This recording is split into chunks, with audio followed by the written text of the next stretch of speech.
Vast majority of us have to work every day or close to it. Whether we are students, parents, teachers, whether we're young at heart, whether we're grandparents, we've all had to come to terms with the fact that we get up in the morning and something is expected of us. So the question is, how do you do your work? Whether you go to school, whether you work from home, whether you go to an office or some other kind of workplace, or whether you work in a mobile way, the bottom line is that you've had to figure out a workflow. So how's your workflow going? And what is your workspace like?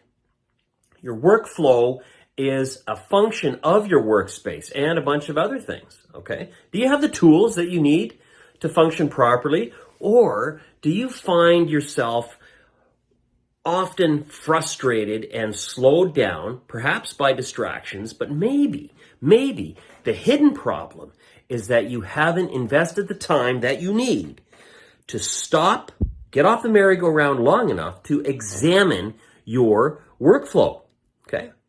If you work from home, do you spend time in the same space every day?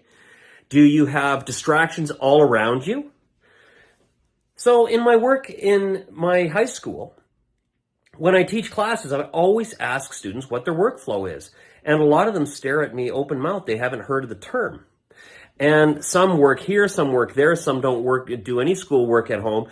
But regardless, the problem for many, whether you're students or in some other role in your life, the problem for many of us is that we haven't figured out how to get our work done in a proper way, in a consistent way.